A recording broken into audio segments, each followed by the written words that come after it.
আপনি দেখছেন বাঙালি ও কালচার, আপনার নিজস্ব চ্যানেল। আমরা দেখিয়েছি ইতিমধ্যেই যে জাপানের যে ভয়াবহ সুনামি হয়েছে, 7.6 আর্থকোয়েক হয়েছে জাপানে, এবং এই জাপান দেশটি ভীষণভাবে ভূমিকম্প প্রবণ দেশ হিসেবে পরিচিত বলে আমরা জানি।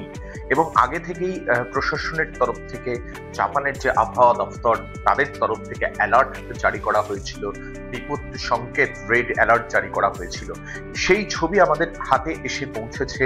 জাপানে রাতের বেলা সাইরেন বাজানো হচ্ছে, সমস্ত আলো বন্ধ করে দেওয়া হয়েছে, নিকষ অন্ধকার বলা যেতে পারে, এবং সেখানে টিমটিম করে কিছু কিছু জায়গার আলো জ্বলছে এবং সাইরেন বাজছে, অনবরত অ্যানাউন্সমেন্ট হতে থাকছে, এবং লক্ষ লক্ষ মানুষকে এভাবেই কিন্তু বাঁচানো সম্ভব হয়েছে, ইভাকুয়েটেড করা হয়েছে জাপানের প্রশাসনের তরফ থেকে। যেহেতু অত্যন্ত ভূমিকম্প প্রবণ এই জাপান, সেহেতু প্রশাসনের তরফ থেকে একদম তাদের যে ফার্স্ট প্রায়োরিটি থাকে তাদের সরকারি কাজের মধ্যে, ব্যবস্থাপনার মধ্যে, সেটা হচ্ছে ভূমিকম্প প্রতিরোধ, ভূমিকম্পের জন্য প্রিকশনারি মেজার্স নেওয়া।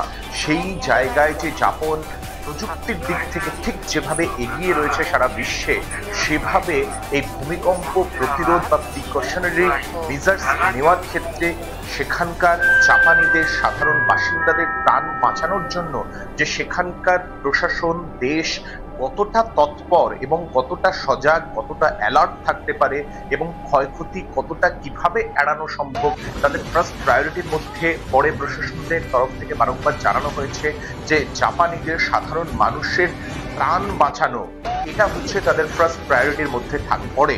এবং সেই জায়গা থেকে তারা যে অনেকটাই সফল, সেই ছবিটা কিন্তু আমরা দেখতে পেলাম। যেভাবে ভূমিকম্প হয়েছে, 7.6 আর্থকোয়েক হয়েছে, সুনামি আছড়ে পড়েছে, এবং সেখান থেকে সাধারণ মানুষকে অনেকটাই বাঁচানো সম্ভব হয়েছে জাপানের প্রশাসনের তরফ থেকে।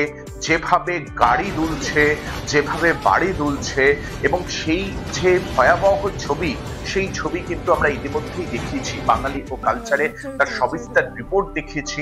এই মুহূর্তে নিকষ কালো অন্ধকার জাপান জুড়ে রয়েছে, সেখানে সাইরেন বাজছে, তাদের অ্যালার্ট করা হচ্ছে। জাপানের সাধারণ মানুষকে গাড়ি যেভাবে ভয়ানকভাবে দুলছে, বাড়ি দুলছে, সেই ছবি তুলে ধরলাম আপনাদের সামনে। আপনার নিজস্ব চ্যানেল বাঙালি ও কালচার, বাঙালি ও কালচারের সঙ্গে থাকুন, সব সময়ের জন্য থাকুন, এবং এভাবেই এগিয়ে যেতে পাশে থাকুন, হাত ধরুন। যারা এখনো পর্যন্ত সাবস্ক্রাইব করেননি তাদের কাছে সনির্বন্ধ অনুরোধ, দয়া করে চটজলদি সাবস্ক্রাইবের যে বাটন আছে সেটি প্রেস করে বাঙালি ও কালচারের সঙ্গে যুক্ত হন। ভালো থাকুন সকলে।